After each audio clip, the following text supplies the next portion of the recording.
নমস্কাৰ সকলোকে স্বাগতম জনাইছো আসামিয়াৰ বুকৰ 25000 এমসিকিউ সিৰিজৰ আজিৰ 3 নম্বৰ ভিডিও তো আপোনালোকে আগৰ দুটা পাৰ্ট যদি চোৱা নাই চাব পাৰে বহুত ইম্পৰ্টেন্ট কোৱেশ্চন আমি লৈ আইছো Assam police ABB SI DME ADR 3.0 সকলোবোৰ পৰীক্ষাৰ কাৰণে আপোনালোকে আসামিয়াৰ বুকখন বহুত ইম্পৰ্টেন্ট গতিকে যি সকলে সিৰিজটো কন্টিনিউ চাব বিচাৰে আপোনালোকে চেনেলটো সাবস্ক্ৰাইব কৰি ল'ব আৰু বেল আইকনটো দবাই দিব আমাৰ আসামিয়াৰ বুকৰ ইম্পৰ্টেন্ট কোৱেশ্চন বিলাক আপোনালোকৰ কাৰণে লৈ হ'ব পৰীক্ষাৰ কাৰণে ওকে আৰু যি সকলে পিডিএফ বিচাৰি আছে আসাম পুলিচৰ কাৰণে 3000 কোৱেশ্চন আপোনালোক প্ৰভাইড কৰা হ'ব মাত্ৰ 149 रुपीस যি সকলে পিডিএফ লাগে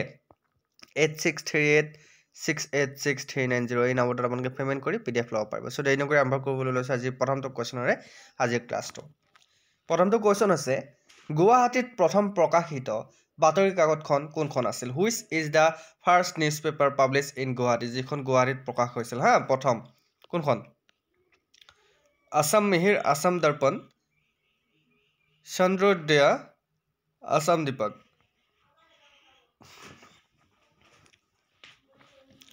গুৱাহাটীত প্ৰথম প্ৰকাশিত বাতৰি কাকতখন কোনখন আছিল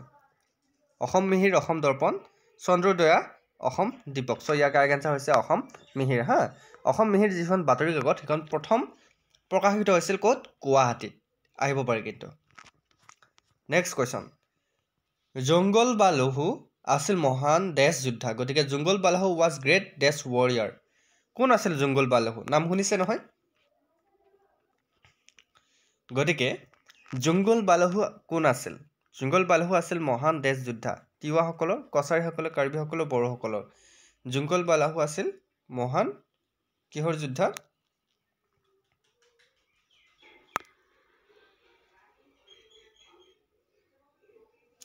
yes তিৱা সকলৰ যোদ্ধা আছিল জংগল বালহু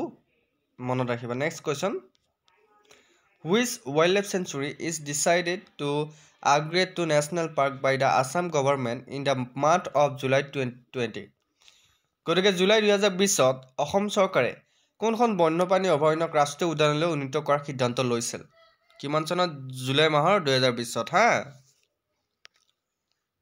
চক্ৰশিলা wildlife sanctuary Panidihing wildlife sanctuary Garampani wildlife sanctuary Dihing Patkai wildlife century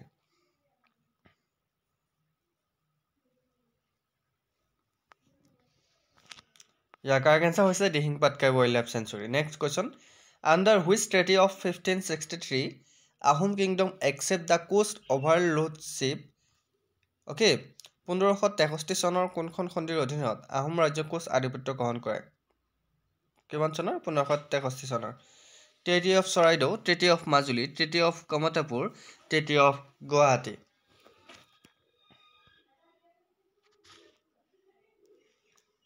কোনখন কোচ আধিপত্য গ্ৰহণ কৰে কোনখন সন্ধিৰ অধীনত কাৰেক্ট আনসাৰ হৈছে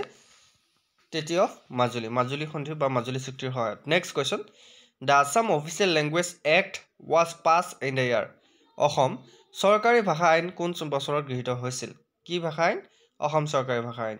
1951 চনত 1958 চনত 1960 চনত 1963 চনত অসম চৰকাৰী ভাষা আইন কোন বছৰত গৃহীত হৈছিল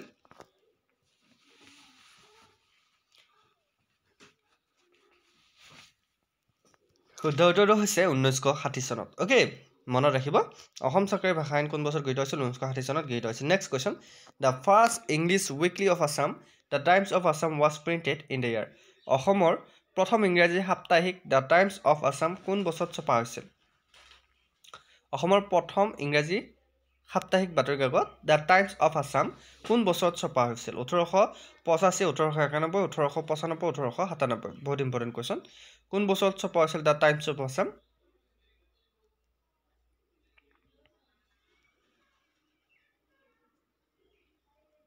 শুদ্ধটো হৈছে 1895 চনত কোন বছৰত 1895 চনত ছপা হৈছিল next question which one of the following is a government recognized bird sanctuary in Assam তলৰ কোনটো অসমৰ চৰকাৰী স্বীকৃতিপ্ৰাপ্ত পক্ষী অভয়াৰণ্য গতিকে which one of the following is a government recognized bird sanctuary in Assam গৰম পানী wildlife sanctuary Panidihing wildlife sanctuary Dihing Patkai wildlife sanctuary Amchang wildlife sanctuary বহুত ইম্পৰ্টেন্ট গতিকে কোনটো অসমৰ চৰকাৰী স্বীকৃতিপ্ৰাপ্ত পক্ষী অভয়াৰণ্য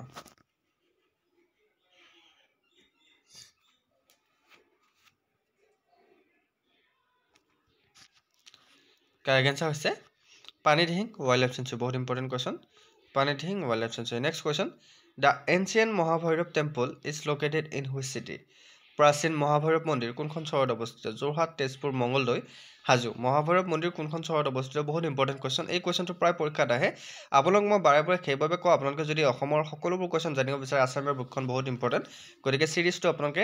ডেইলি চাব আমাৰ চিৰিজটো সদায় দুটা আমাক ক্লাছ কৰা হয় চ' আপোনালোকে চাব আমি 25,000 কুৱেশ্যন আলোচনা কৰিম অসমীয়া বুকৰ পৰা এটা দুটা নহয় 25,000 কুৱেশ্যন আৰু যিসকলে আমাৰ PDF ল'ব বিচাৰে অসম পুলিচৰ SI AB UPৰ কাৰণে চ' আপোনালোকে পে'মেণ্ট কৰি স্ক্ৰীনশ্বট দি দিব আপোনালোকে পাই যাব অ'কে কি পে'মেণ্ট কৰিব লাগিব 149 rupees আপোনালোকে নাম্বাৰটো মই কৈ যাম সেই নাম্বাৰটো আপোনালোকে পে'মেণ্ট কৰিব লাগিব নাম্বাৰটো হৈছে 8638686390 চ' নম্বৰটো লিখি ল'ব চ' মনত ৰাখিব প্ৰাচীন মহাভৈৰৱ মন্দিৰ কোনখন চহৰত অৱস্থিত ইয়াৰ শুদ্ধ উত্তৰটো হৈছে তেজপুৰত অৱস্থিত বহুত important question next question the first Varman king who perform the Ashwamedha yoga was গতিকে অশ্বমেধ যজ্ঞ সম্পাদনা কৰা প্ৰথম বৰ্মন ৰজা কোন আছিল অ'কে কি যজ্ঞ অশ্বমেধ যজ্ঞ সম্পাদনা কৰা প্ৰথম বৰ্মন ৰজা কোন আছিল মহেন্দ্ৰ বৰ্মন পুষ্য বৰ্মন ভাস্কৰ বৰ্মন নানদেশ বহুত ইম্পৰ্টেণ্ট কুৱেশ্যন অশ্বমেধ যজ্ঞ সম্পাদনা কৰা প্ৰথম বৰ্মন ৰজা কোন আছিল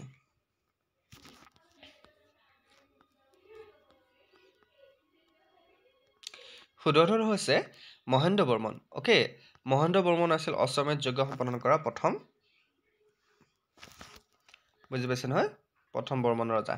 next question which city is the headquarters of the North Eastern Coalfields কোনখন চহৰ উত্তৰ পূৰ্বাঞ্চলৰ কয়লা ক্ষেত্ৰৰ মুখ্য কাৰ্যালয় বহুত ইম্পৰ্টেণ্ট কুৱেশ্যন কোনখন চহৰ উত্তৰ পূৰ্বাঞ্চলৰ কয়লা ক্ষেত্ৰৰ মুখ্য কাৰ্যালয় ডিগবয় লেখাপানী লেডো মাৰ্ঘেৰিটা বহুত ইম্পৰ্টেণ্ট কুৱেশ্যন কোনখন চহৰ উত্তৰ পূৰ্বাঞ্চলৰ কয়লা ক্ষেত্ৰৰ মুখ্য কাৰ্যালয়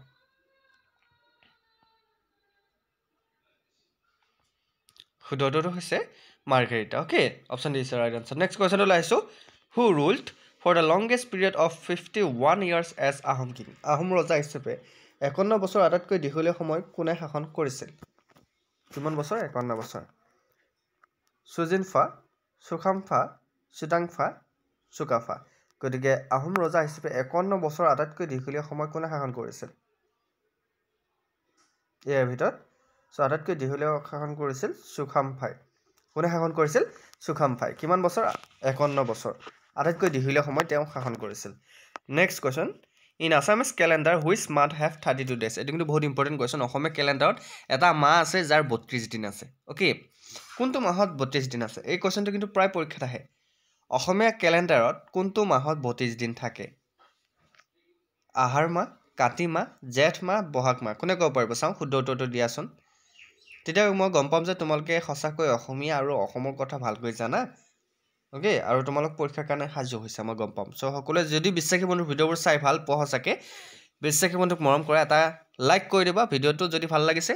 আৰু তোমালোকে চেনেলটো ছাবস্ক্ৰাইব কৰিবা লগ বন্ধুকো শ্বেয়াৰ কৰি দিবা অ'কে আৰু যিসকলে আজি আমাৰ ক্লাছটো প্ৰথম চাই আছে নিজৰ নাম আৰু ডিষ্ট্ৰিক্টখনৰ নামটো লিখিবা আৰু জনাবা কেনেকুৱা লাগিছে ক্লাছ কৰি চ' অসমীয়া কেলেণ্ডাৰত কোন মাহত 32 দিন থাকে এইটো কিন্তু বহুত ইম্পৰ্টেণ্ট কুৱেশ্যন আহাৰ মাহত হা আমাৰ অসমীয়া কেলেণ্ডাৰৰ আহাৰ মাহত কেইটা দিন থাকে 32টা দিন থাকে জানিছিলা নাই আগতে যদি জানিছিলা লাইক কৰিবা next question which Assamese poet is also' known as Kaviraj গতিকে কোনজন অসমীয়া কবি কবিৰাজ বুলি জনা যায় কি বুলি জনা যায় কবিৰাজ বুলি জনা যায় কোনজন অসমীয়া কবি হেম সৰস্বতী মাধৱ কন্দলী মাধৱদেৱ মহিম বৰা কাক কবিৰাজ বুলি জনা যায় ইয়াৰ ভিতৰত একদম ইজি কুৱেশ্যনটো হৈছে এইটোৱেই চ' ইয়াৰ যিসকলে এনচাৰ দিব পাৰে তেওঁলোকে মই নামবোৰ লৈ ল'ম চ' ইয়াৰ কাৰেক্ট এনচাৰ হৈছে মাধৱ কন্দলী অ'কে মাধৱ কন্দলীক কবিৰাজ বুলি কোৱা হয় next question which city of Assam was also' known as Haruppeswara in ancient time প্ৰাচীন কালত অসমৰ কোনখন চহৰ হৰূপেশ্বৰা নামেৰে পৰিচিত আছিল কুৱেশ্যনটো ভালকৈ চাই ল'বা প্ৰাচীন কালত অসমৰ কোনখন চহৰ হৰূপেশ্বৰ নামেৰে পৰিচিত আছিল which city of Assam was also' known as Haruppeswara in ancient time Dhubri Jorhat Guwahati Tezpur কোনখন চহৰ হৰূপেশ্বৰী নামেৰে পৰিচিত আছিল প্ৰাচীন অসমৰ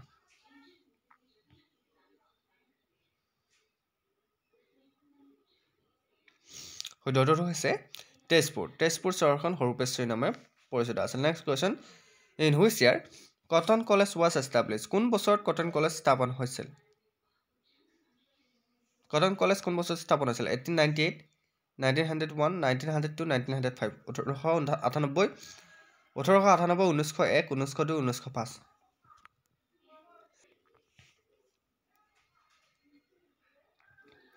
কোন বছৰত কটন কলেজ স্থাপন হৈছিল কোনে ক'ব পাৰিবা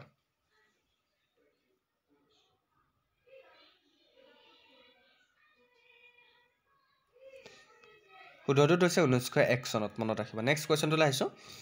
which city was elected as capital of Assam province in British India created in 1912 গতিকে মনত ৰাখিবা কোৱেশ্চনটো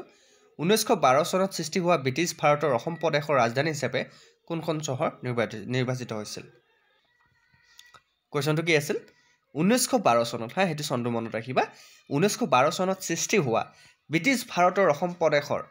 ৰাজধানী হিচাপে কোনখন চহৰ নিৰ্বাচিত হৈছিল শিলং শিলচৰ কলিকতা গুৱাহাটী কোনখন আছিল কাৰেক্ট আনসাৰ হৈছে শিলং সো আগতে আমাৰ ৰাজধানী কি আছিল শিলং আছিল তাৰ পিছত দিছপুৰ গুৱাহাটী হল next question who is also known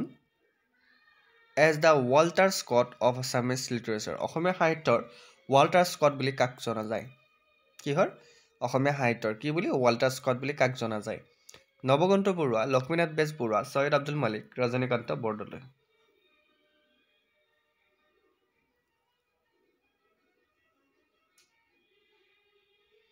ওয়াল্টাৰ Scott বুলি কাক কোৱা হয় ইয়াৰ ভিতৰত শুদ্ধটো হৈছে ৰজনীকান্ত বৰদলৈক ওয়াল্টাৰ স্কট বুলি কোৱা হয় কাক কোৱা হয় ৰজনীকান্ত বৰদলৈক next question who was the founder of Asom Jatiya Mahasabha গতিকে অসম জাতীয় মহাসভাৰ কোনে প্ৰতিষ্ঠা কৰিছিল নলিনীৱালা দেৱী সৈয়দ আব্দুল মালিক লক্ষ্মীনাথ বেজবৰুৱা অম্বিকাগিৰি ৰায়চৌধুৰী অসম জাতীয় মহাসভা কোনে প্ৰতিষ্ঠা কৰিছিল নলিনীৱালা দেৱী সৈয়দ আব্দুল মালিক লক্ষ্মীনাথ বেজবৰুৱা অম্বিকাগিৰি ৰায়চৌধুৰী প্ৰতিষ্ঠাপক কোন ইয়াৰে অসম জাতীয় মহাসভাৰ প্ৰতিষ্ঠাপক হৈছে Ambikagiri Raichoudhury okay option D is right answer কোন অসম জাতীয় মহাসভাৰ প্ৰতিষ্ঠাপক অম্বিকাগিৰি ৰায়চৌধুৰী নেক্সট কোৱেশ্চনটো লাইছো the last Ahom king Purandar Singha was died in the year গতিকে এটা কোৱেশ্চন মনত ৰাখিবা আহোমৰ শেষৰজন ৰজা বুলি ক'লে পুৰন্দৰ সিংহৰ নামটো মনত ৰাখিবা তেখেতে হৈছে আহোমৰ শেষৰজন ৰজা আৰু আহোম বংশৰ প্ৰথমজন ৰজা হৈছে চুকাফা ওকে স্বৰ্গদেউ চুকাফা সো এইটো কথা তোমালোকে মনত ৰাখিবা কিন্তু এইটো কথা জানি থবা যে শেষ আহোম ৰজা পুৰন্দৰ সিংহৰ কোন বছৰত মৃত্যু হৈছিল কোনোবাই জানানে চনটো চাই লোৱাচোন 1838 চনত 1842 চনত 1846 চনত 1852 চনত শেষ আহোমৰ ৰজা মৃত্যু কেতিয়া হৈছিল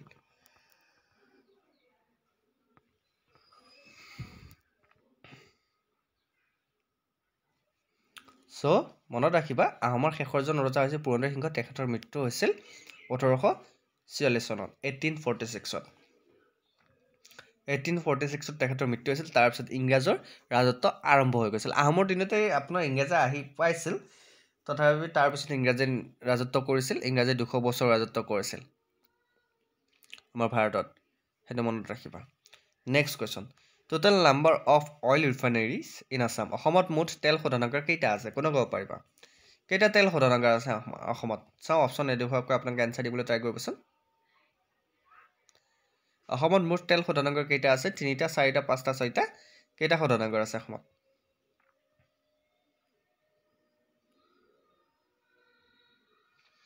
শুদ্ধটো হৈছে অসমত মুঠ 4টা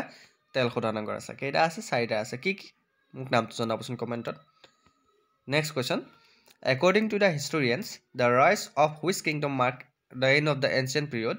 and the beginning of the medieval period in the history of Assam ইতিহাসবিদসকলৰ মতে কোন ৰাজ্যৰ উত্থানে প্ৰাচীন যুগৰ অন্ত পৰিল আৰু অসমৰ ইতিহাসত মধ্যযুগীয় যুগৰ আৰম্ভণি হ'ল Barman kingdom Ahom kingdom Chutia kingdom Kamata kingdom বহুত ইম্পৰ্টেন্ট কোৱেশ্চন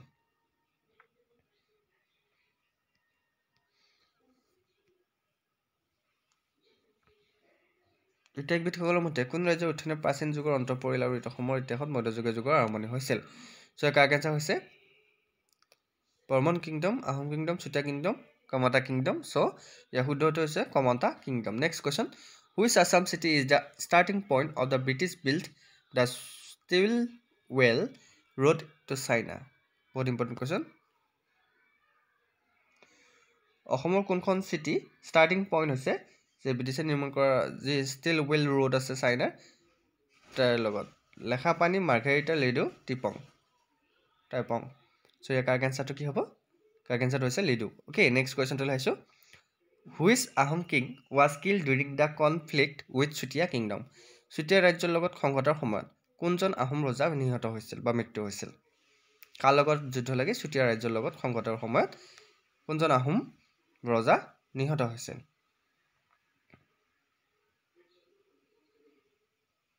বা কোনজন আহোম ৰজা মৃত্যু হৈছিল চুতুফা চুজাংফা চুহেংফা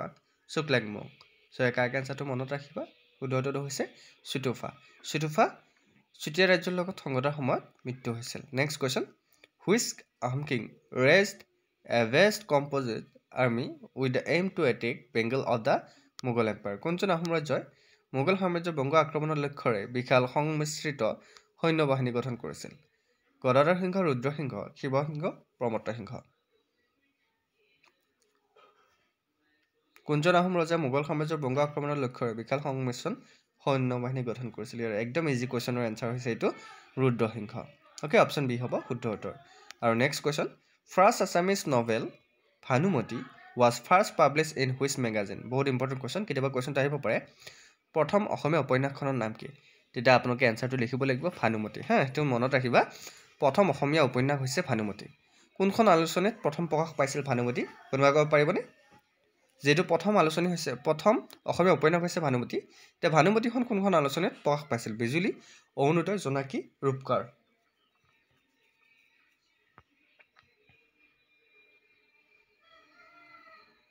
ক'ত প্ৰকাশ পাইছে প্ৰথম অসমীয়া উপন্যাস ভানুমতি প্ৰকাশ পাইছিল বিজুলী ক'ত প্ৰকাশ পাইছিল বিজুলী নামৰ আলোচনীত প্ৰথম প্ৰকাশ পাইছিল সেইটো মনত ৰাখিবা বহুত ইম্পৰ্টেণ্ট কুৱেশ্যন চ' কেনেকুৱা লাগিছে ক্লাছ কৰি নিজৰ একদম সঁচাকৈ অন্তৰৰ পৰা ক'ব যদি ভাল লাগিছে বুলি ক'ব বেয়া লাগিছে বুলি ক'ব আৰু সদায় যদি এনেকুৱা ক্লাছ কৰিব বিচাৰে তেনেহ'লে আপোনালোকে বিশ্বাসী বন্ধু চেনেলটো ছাবস্ক্ৰাইব কৰি দিবলৈ নাপাহৰিব আৰু আমাৰ লগত জইন হ'বলৈ আপোনালোকে ডিছক্ৰিপশ্যনত লিংক আছে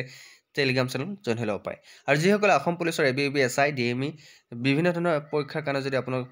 PDF লাগে আমি বিশেষকৈ অসম পুলিচৰ PDF দি আছোঁ 3000তকৈ অধিক কুৱেশ্যন মাত্ৰ 149 ৰুপিছত 149 টকাত যদি আপোনালোকে পে' কৰিব পাৰে PDF ল'ব পাৰিব অ'কে চ' নাম্বাৰটো মই দি দিছোঁ 8638686390 নাম্বাৰটো আকৌ কৈছোঁ এই নম্বৰটোত আপোনালোকে পে'মেণ্ট কৰি দিব